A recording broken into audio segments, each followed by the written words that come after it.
Ah, shucks. Thank you. So, you want to know how to use a reference track? Well, I'll show you. Let's go. So we're back in the sequencer and I have a project in front of me. The name of the song is called Until My Light Falls, and it is a progressive house track with a lot of plucky synths. And it sounds like this.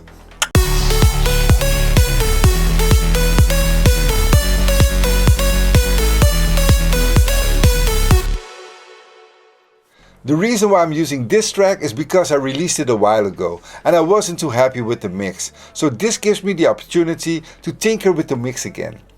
And yes, I know there are a couple of ways to use a reference track. If you send your master file to the mastering engineer, it's going to equalize, but I don't do it like that. I work in the box, so I just go back into the mix and see if I can fix the problem like that.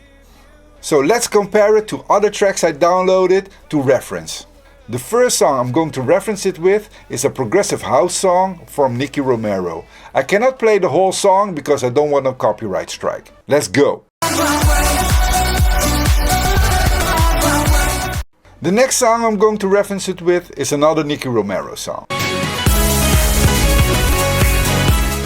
The third one is a song from Afrojack.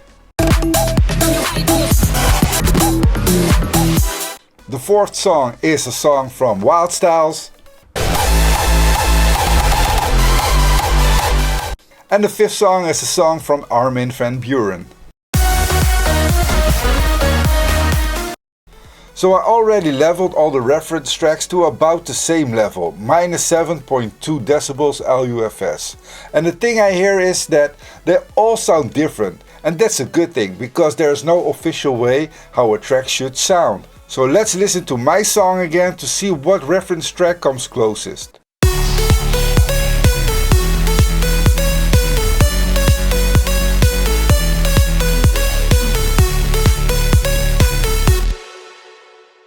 Obviously, Nicky Romero's track comes closest to mine because they're both progressive house tracks. But Afrojack's track has a lot of plugs. My song has a lot of plugs as well. So I think it has to be a balance between both sounds. So let me get the loudness of my track the same as the other tracks so I don't trick myself.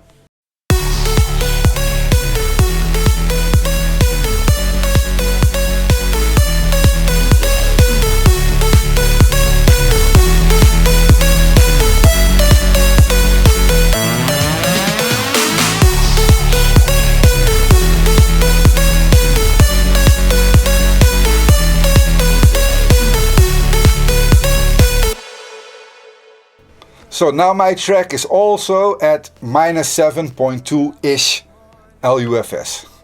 Let's have another listen to the reference track.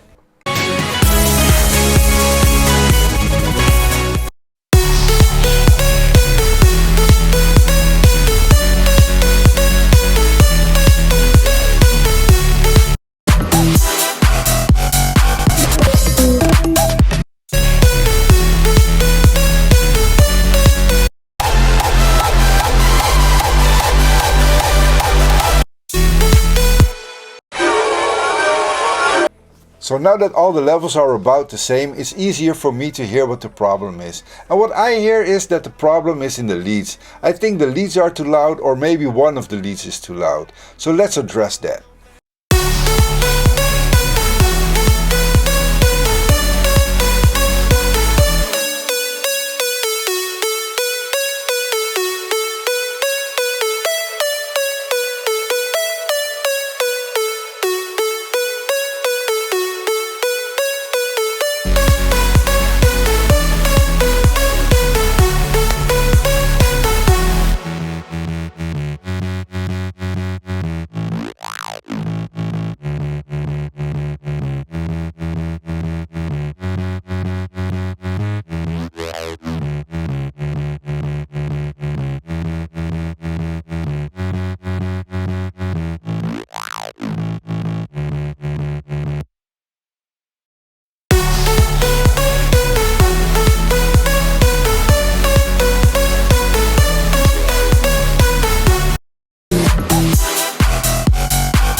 Okay, we're almost there, and there's one more thing I want to try. If we crank up the effect fader from the inflator, check out what happens.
Okay, I think that's close. Okay, I think that's close enough. I'm obviously not a mixing engineer or a mastering engineer, but using the steps I take, working 100% in the box, I think that the quality of my song is up there with the big names. So that means if I can do it, you can do it. So let's continue pumping out those tracks.